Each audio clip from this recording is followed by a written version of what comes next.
guys, welcome back to another episode of How to Get Away with the JD. As you see, I have more guests than usual with me, and we will get into that in a second. But first, I want to thank you guys for tuning in consistently. The audience growth has been quite amazing. We're officially overseas.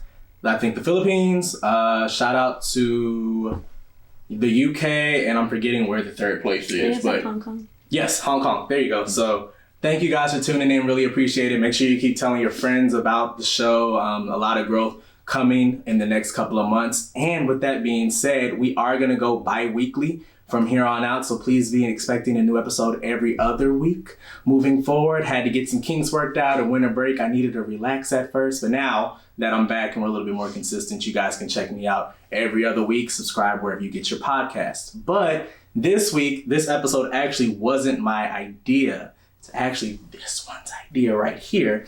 And we'll get into that in a second. But for those of you who are just tuning in, my name is Phelan Simpkins. I am a 2L at the University of Missouri. And I will let my guests introduce themselves. My name is Kimora Williams. I am a teacher in Kansas City and Phelan's girlfriend. I'm Tori Schaefer. I am a 2L with Phelan. And I'm Nolan Gramacki, and I am Tori's boyfriend and also work in St. Louis. So for those of you who haven't guessed it, this episode is about having someone that you're dating in law school, because as Kimora has pointed out to me several times, it's quite the challenge to date somebody in this position. And so me and Kimora, we're in a long distance relationship. She's in Kansas City, I'm here in Columbia. And then Tori and Nolan are also in a long distance relationship from Columbia and St. Louis. So we thought it would be a good idea to get together and discuss a little bit about how it is to maintain those relationships, especially being in these positions. So my first question for the two non-law students, Okay. What do you think the hardest part about dating a law student is? You want to go first? I would say the She's floor like, is I'm ready. yours. Okay. I would say the floor is yours. Okay. I think the hardest thing is just trying to balance you guys' schedule. Mm-hmm. So I feel like you have class, then you have to study for class, and then you have organizations, and then you have like group studies. So Yeah. it's like, okay, so like, what are we gonna do? Like, when are we doing something, or when are we hanging out, or balancing like being the distance? Like, okay, do I need to come there this weekend, or can you come here? I feel like that's the hardest thing for me, at least. Really, and adjusting to like us always really. Before he became a law student, he worked for Mizzou and he had a very flexible schedule. Yeah. So the beginning of our relationship was really like, oh yeah, that works, whatever. And now it's like, actually, let me put this in my calendar. And I'm like, you gotta put me in your calendar. Yeah. But I get it now. Yeah. It makes more sense. I would say probably the most difficult part of being a significant other for someone going through law school is there's really not much help that you can offer them outside That is true. of just moral support. So there's nothing that I learned in my engineering Yes. background that necessarily helps or translates or sometimes even compares to what it is you guys are trying to absorb, trying to understand, and trying to take with you. So coming from the role of wanting to support my girlfriend or whoever in some way, if I don't understand the law, there's really not a whole lot I can offer outside of just kind of being there, and that goes with a lot of the stuff that driving 3 out of 4 weeks of the month, or doing what it is because the schedule is so tight and demanding. Mm-hmm. Interesting. So, okay. Tori, how long have you guys been together? Since our junior year of undergrad. Going on 3 years. Yeah. Oh, about the same for Yeah, us. so about 3 years together. So before getting, like, when the law school acceptances and everything like this journey started, did you think, Tori, that it was going to be as maybe sometimes challenging as it probably is now, looking back at it? I don't know. I feel like ours, for him, he was an engineer and a baseball player for Mizzou, and I was really invested in undergrad student organizations. And I know you had like a similar experience being really involved in student orgs. And I worked like no less than 3 jobs at any time during undergrad. So like, yeah, you need it though, especially when you're going to law school. That tuition. But we both had really busy schedules and we're used to that going into dating each other, because he was always away for baseball games and I would, student org meetings, they happen at like 7 o'clock at night. So we were used to being like, okay, like I saw you Thursday, I'll see you again at like 11 p.m. on Friday to like hang out for an hour and then go to bed and do it all over again. So I think we got in the groove with that, but it's definitely been a transition. making those busy schedule work like long distance has been a difficult transition. But like you said, it's like sending like Outlook invites sometimes and be like, hey, this is what we're doing this weekend, and or planning like a month in advance for stuff. Absolutely, because it's different with him being full-time too and having a job and being away. So just really that time management has been, it's totally different when you're working a full-time job and getting paid versus being a student and a student athlete. Like you're still busy, but I feel like it's more serious. Like it's more real world okay, now. I can't be playing around. Yeah, definitely. Because like when we started dating, we both had graduated already, so we were in the real world. We were still, getting it together, filling each other out. So when I was able to work from home, I was like, oh yeah, I can just catch a plane, hang out in Kansas City, do something. It's like, oh, you're busy. I have to be in Columbia this weekend, so like come hang out. So it was a lot of flexibility there. And then all of a sudden, hey, yeah, I want to go to law school. Okay, sure. Yeah, let's do it. It's a good idea. So because I'll be done with school. So like when we first started dating, I was getting my master's and trying to become a certified teacher. So it was different than like actually like us switching places now and him being in school and me like, okay, I got all this free time. Let's go kick it. It's just a lot. It's just really different. Yeah. So I've always found that interesting, especially for people that I know are married as well, because I don't know how that works. Or with children. Oh my gosh. Multiple little humans too. I'm like, wow, it's a lot of juggling going on there. Yeah. And when you're putting your career on hold or you're leaving your career that you spent 5 or 10 years working at, and then you're like, time for a redirection. And how that, you go from being a 2-income family to a 1-income family with maybe some student loans and providing for your kids and doing all the stuff that you need to continue to do as a parent, opposed to you're young, you're 20 something, and you don't have kids and you don't have all those responsibilities that someone later in life does. Yeah. Because there's such an age range of students, 1Ls, 2Ls, 3Ls. You really can't tell, because you could be fresh out of undergrad or you could be 40 something years old. Shout out to the people who go straight from undergrad. I'm like, you all are a special breed. Yeah. You all are a special breed. Well, like looking back, when people ask me like, would you go straight from law school to undergrad? I'm like, maybe I would have taken a year off, because I feel like the time management skills that you gain from being a full-time employee would be very beneficial. Yeah, I miss my full-time paycheck, so taking 2 years off is smack in the face some days. Dear God, it's hard out here. Yeah. So for you guys particularly, what is something that you think, not even just like law students, but like law school itself, could probably do to make it more understanding, I guess, on your part, or like more helpful for you guys to feel like you can help us? Is there anything that you think like a law school could or should provide to significant others? I think thinking back to when you first show up at undergrad, like how you have a summer welcome or how you have some sort of orientation, usually you've got your parents there, or you've got your grandparents or your aunt, uncle, whoever is your supporting role. Is usually there kind of with you, absorbing some of that information at the same time. Yeah. And if you are in a relationship, if you are married, I feel like going to a lot of the orientation stuff along with your partner would be really beneficial to kind of absorb a lot of the orientation stuff that they hear, just so you have a better understanding of what's being relayed, opposed to getting it from your significant other directly. So maybe like one of those days, it's like, if you can bring your family or you could bring your significant other along for the ride for orientation. Yeah. It's like from a law school providing that would be pretty cool.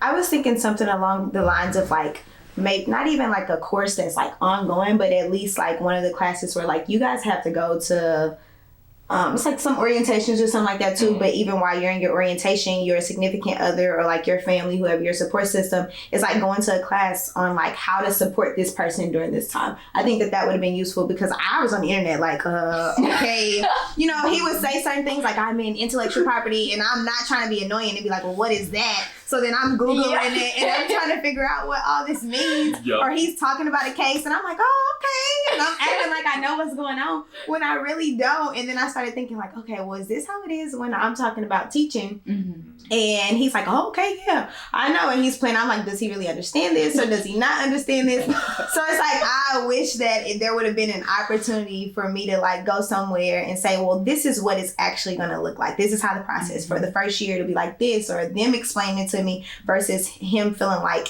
he had to carry that too. Like, okay, let me explain to her or let me let her know how my classes are going to be this semester. Kind of like introducing me because honestly, we're in law school too, even though y'all like I feel like we're a part of this journey. When graduation comes, I'm gonna be sitting there like, oh, I graduated, we did so good. I'm trying to take all the pictures, like, okay, yes, we did this. Because it is a big accomplishment for you, but then also the people who love you. Yeah. We've been there since the beginning. Yeah, and we've seen you cry and all the processes of like, I don't know which school I want to go to or how much money. And then now it's really gonna be a challenge when we got to sacrifice that summer because you guys are going to be studying for the bar. Yeah. And see, it's just like, it's a lot. I wish they would have like given us just like a how to support this person, even if it was like a little brochure or something. How to check in during finals or something like that. I never thought about that. Which is, especially helpful if you're a long distance relationship and like Monday through Friday, like I'm not seeing a lot of that coming back from what could be a bad day or what could be a good day. And, you don't always get the whole story or, if you have a significant other that's, really stressed out, they're bottling up a lot of that or, someone who wants to talk about it on the phone for a couple hours, just being that supportive, person, but also understanding and relaying to your significant other that, things are tough on your plate with work or with your job or with how things are going or how your day was, feeling like you have to withhold that information or getting the support you need because even though they're in law school, I feel like they're still there to support us as well and understanding that balance and when, that it really is a team effort. Like you said, we are going to graduate with them. We're going to get them honorary down so they can we're going to get a shirt. A shirt is something. We're going to make some shirts. Something. So with that being said, I know like one of the things that people complain about or like at least talk about a lot is communication and how law students don't communicate often. And that's ironic, but law students don't know how to communicate with their significant others, which is why I'm like, me and Kimora, I know we've seen some people who were in law school and then they like broke up with their significant others because of like the lack of communication. So do you guys feel like it's hard to communicate because you don't want to overbear the person with like the hard details and then like it goes over their head and then you have to continue to explain, or do you feel like there's something more underlying? Because for me, we've had this conversation recently actually about like communication, because there's some things that I'm just like, oh, I don't know how to explain this to you, so I'm just gonna be like, yeah, this is what I'm doing, and then leave it at that. And then she starts asking more questions and I'm like, well, shit, I don't know how to explain it. And sometimes like I can understand where she gets frustrated with me because it's like, well, I'm trying to help you, but you're not really telling me anything. You're not really giving me anything. So I've been trying to get better at like really communicating and over communicating in some instances to the point where she's just like, all right, shut up, I get it. But do you guys feel like you find any troubles with doing that? Yeah, I think in the beginning it was about explaining the class rank system to him and why that was so stressful. Because for him, coming from like an engineering degree, in the beginning he'd be like, I know what it's like to study really hard and like not feel like you're not getting this problem or this whatever. And I'm like, yes, but it's not the same thing exactly, because you weren't ranked against the people you were in undergrad with, which like undergrad is difficult no matter what your major is. But trying to explain that extra pressure and stress of like, we're ranked, we have to go through OCIs, we're competing against each other, but we also want to support each other. Like that was a very hard thing to communicate to him. And meanwhile, he's starting a new job, so I'm trying to support him without putting all my stress on him. But I think just like getting that this is like a different level of like education, academic level, and competitiveness that comes with it. That's true. So true. Either of you feel any frustrations with us? For me, I think mine was always like, So I used to compare myself to people a lot.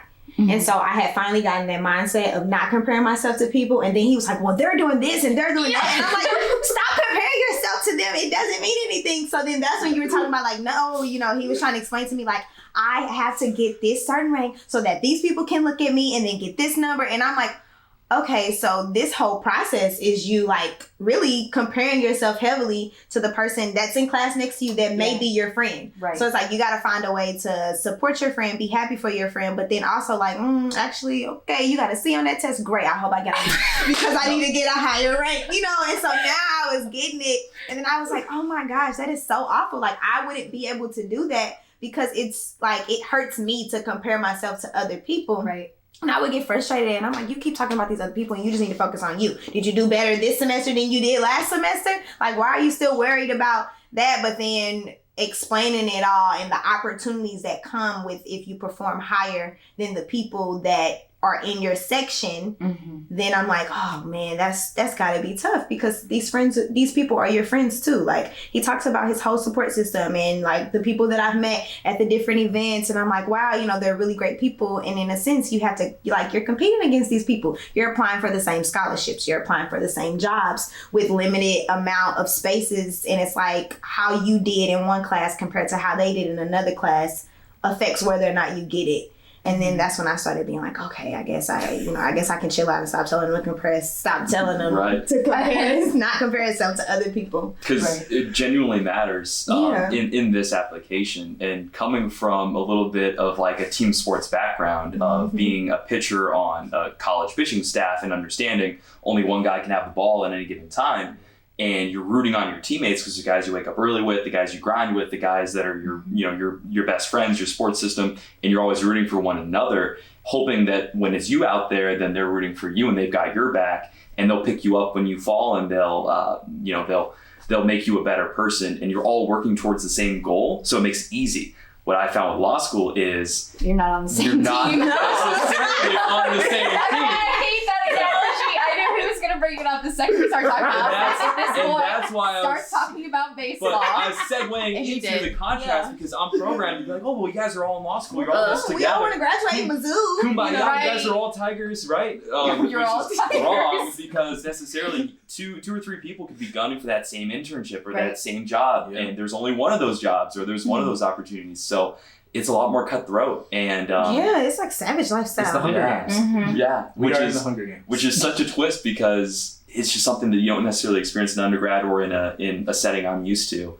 And so relaying like the same stuff of, it doesn't matter, grades don't matter, like, you're going to be a great lawyer, you're going to pass the bar, all this stuff, but it's that just added level of stress and I've definitely had to check myself because to be a teacher, it really doesn't matter what, as long as you have your certification, you can teach. It doesn't matter how you did undergrad, it doesn't matter about anything. So when he's like, I need this rank, I'm like, that ain't nobody looking at that. But then when he broke it down, I was like, oh, they really are looking at this. Okay, all right. Because the first time I realized that they were paying attention was that score that you got on the LSAT. Like they wanted to know the score, and the score determined so much. Right. I'm like, this brought me back to when I was applying for college with my ACT. I'm like, no, I didn't score that high, but I'm a good, understand, look at me and see how I interview. And so realizing that law school is about the scores. It's about the grades. It's about all of that. I really, in communicating, really had to put back how I felt or what I believe to really empathize with him and his frustration of not performing as high as he would like to. Right. And the catch-22 is then, do we just, are we just that extra voice of you really should do better? I beat you down. Try harder. Remember that day you wanted to go out to eat? You really should have been studying. Yeah. Do I be your extra mom or dad? Right. But it's good to have you guys with the perspective of a teacher and an engineer saying your grades don't matter. It's the way that you perform. It's what you bring to the field, because I guess in some jobs, though, your grades don't matter. They always, Dean Mitchell will send out an email that says, here's what your grades are, here's how it's going to do. But at the end of the day, they'll say, you know what, you're all going to be successful. And I feel having Nolan tell me that, even though it's you want to be confident in yourself and you know you're going to be successful, it's so good to have a significant other that says, you know what, you didn't perform as well as you would have liked in civil procedure, but at the end of the day, you're going to get this, you're going to pass the bar, and your work ethic will show for itself. And also thinking about, like, there's some people who are just focusing on class. So, of course, they're going to perform higher. You all are involved in things. You're on the different committees. You're doing this and you're doing that. So, you have to factor in. You have more things that cut into your study time or your schedule than that person that may be the top of the class that's not really doing anything. Right. They are just focusing on law school. But when you look at your resume, it's like you have to look at the whole person. And so, that's what I try to tell him to think about, like, okay, yeah, you might not did that, but look at everything that you did this semester that factored into that. Yeah. If you and somebody else who just focused on class were trying to get the same job, they're going to look at the whole person because they want to know, like, okay, how do you interact with people? In law school, you got to fight for, what are they called? Clients. You got to fight for clients. Yeah. So it's like, do we want somebody that lacks personality or somebody that's very involved, that can go here, that can go there, that's a versatile person to get this client? Like, I feel like you in return would win. Yeah. And understanding that just getting someone like Phelan or Tori in the interview chair, like, man, if you're in that chair, you guys, your soft skills are so great. Like, you're going to, you'll blow everyone out of the water. But there's some of the stuff that's like, if you're not top 10% or if you're not whatever, it's like, don't even apply. I'm gonna try anyway. Then it's like, wait, no, but like, she's really great. Wait, take another one. Right. And so that's really frustrating too, because it's just the fact that those barriers are set up that some people, some places do care about that, but then relaying the message of, is that really the place for you? If they're caring that, well, we don't care who you are unless you're top 10% of, Ivy League school or wherever. You check these boxes opposed to wanting the best future lawyer on your team. That's true. Yeah. These are all valid points. Well, guys, we're going to take a quick break, and then we'll come back, and I have questions, some more questions for our guests. So, yeah, we'll be right back. All right, and we are back. So my first question for the group is, what do you guys do when you are together, when you get that time together to, like, break up school and, like, work versus relationship time? Well, with him being long distance, usually he'll come in on a Friday night. We always take Friday nights to just ourselves, like no law school events, no hanging out with other people. It's just like a time for us to decompress, maybe talk about our weeks, and like watch Netflix or go to the movies, something like that. We make it a priority to have a night where we don't do anything but hang out with each other. So I always have something that I could work on. It's just me actually working on it. So, like, if I know he has some work, I'm like, okay, that's fine. We can do our work. I'll make sure I got everything that I need so that I can do some work too. We were talking about that today. He needed to read for class. And I'm like, well, I need to finish my lesson plan. So I was like, we can actually take some space to do that. So it's me always making sure that if he has work, he doesn't feel bad that he needs to do his work and that I'm just sitting there like, how's your work coming? Are you done? You said an hour. It's been an hour. Like, let's stop. I try to make him seem like, okay, well, I got something to do too. Even if it's just like me reading a book. Like, I want to create the working environment too. And he'll like take some time where it's just like, okay, well, let's go do this. And I'm like, well, don't you got to study? He's like, yeah, I can study later. We can go do this. And then it's just like us preferencing like what we're going to do first and then what we'll do second. So like we always try to make sure we do some work, but then we also have fun. Yeah, I agree. Or we cook. Yesterday we cooked. Yeah, we cooked. Yesterday we That's cooked. a good one. So it's always fun. We haven't burned the kitchen down yet, so I think we're doing pretty fine. Yeah. The meal was good. Both of our apartments are still standing for the most part. So what do you guys, Tori, this is more for you. What is the cutest thing The cutest that thing. Nolan has done for you to take your thoughtful. or the most thoughtful that Nolan has done for you to take your mind off the stress and the pressure of law school? Let's see. I would say one moment that I really remember, because this was like early on in dating in undergrad when I was thinking about going to law school. So pre-law school, I was super stressed and telling him how stressed I was for the LSAT, how stressed I was about what score I was going to get. It was a couple weeks away. And I'm like calling him on the verge of tears. Like I've never cried in front of him yet. And literally 15 minutes later, he shows up with food and practice LSAT exams. Just like a book on my doorstep. He's just like, don't cry, like you got this. Gave me a great pep talk, use a baseball analogy, but we can forget about that. It's like, you've got this, like I'm gonna sit here, I'm gonna work on my stuff, you study for the LSAT, here's dinner. Like, it was such a good, and I was like, from that moment, I was like, okay, this is someone who understands that me being in my early 20s knows that this is what I want to get after. Like, this is a priority for me. And him reciprocating that, saying, I'm going to support you throughout this. Like, even when you doubt yourself, I'm going to show up with practice exams. I'm going to compete with you with them. Like, he did logic games with me for a couple hours. We made it to You're competitive a lot better at them than I am. Yeah. Thank goodness I was, because I had to study for a little bit. But yeah, that moment really sticks out for me, and he's consistently has done things like that throughout law school, just showing up for me and using what he knows about me, my competitive side, to compete with me, to push me and keep me going. Right. That was really nice. Good job. Just like, I don't know how to prep for an LSAT or a class, but I think Kaplan and Princeton Review and all these companies do. So Yeah. Here you go. better than chocolates and flowers. It's textbooks. I think, okay, this is the cutest and the most thoughtful, and I feel really bad because it could have been cuter, but it was my fault. Perfect.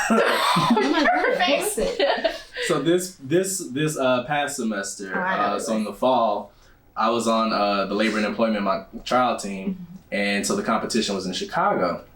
And so she knows that like every night I'm here at practice from 6 to like 8 or 6 to like whenever, getting this competition together. And she always said to me, my mom particularly, they always said like, yeah, I don't get it. Like, what are you guys doing? Or like my mom would FaceTime me in the middle of practice because we would watch TV together sometimes. She's like, hey, are you watching this show? And I'm just like, no, Mom, I'm in practice. I'll call you back. And so they knew that this competition was coming up. And so when I got like the direction for the competition, I was telling, because I knew my mom and dad wanted to come to see it. I was like, so yeah, you guys have to give me your name so I can put you on this list or whatever. And I was texting her at the same time I was telling them this, and she didn't text me back. And so my mom was texting me like, are you sure that we have to put our names on the list? Why do they have to do that or whatever and all this other stuff? And I'm like, that's just like the rule that's what they're telling me. That's what you have to do in order to get into the courthouse.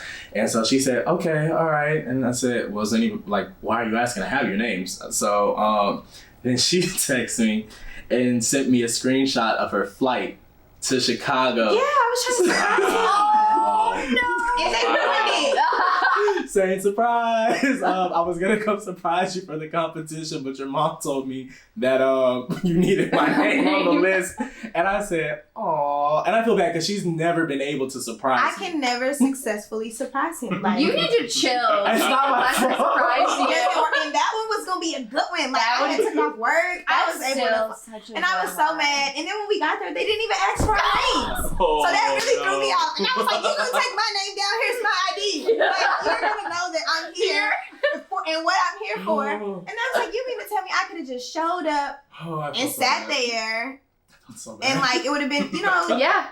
I was so upset. So I'm still trying to surprise these days. Still haven't been That's successful. so cute, though. That's so But I just nice. wanted to know, That's like, amazing. what was going on, like He's how over here cracking up. is whatever. I'm over I it. felt so bad. I really did. Because they came up and like after the competition was over, I was like, so you guys checked in at the front. They said they didn't even ask for our names. I said, ooh. Ooh. They didn't. Anybody could have came and watched. But he was just like talking about like this practice, and he was like, yeah. And I was trying to like figure out exactly what it was. I'm like, do you guys get a real case for real? Like, what is this? How does it work? And so to actually like be in that space and to see it happen and to hear the judge's feedback and all, it was really good. It made me like, not saying that I didn't respect him being in law school even more, but it made me feel more connected. Right. It made me to understand like, okay, well, this is kind of like the end goal. So like, you'll be doing these cases. This is what you stay up night studying for. This is why you keep looking back and forth. And then, I watch all the law shows. Like, Right. so then I kind of know like how it works. I know that part, but I don't know the behind work because they don't show that on the show.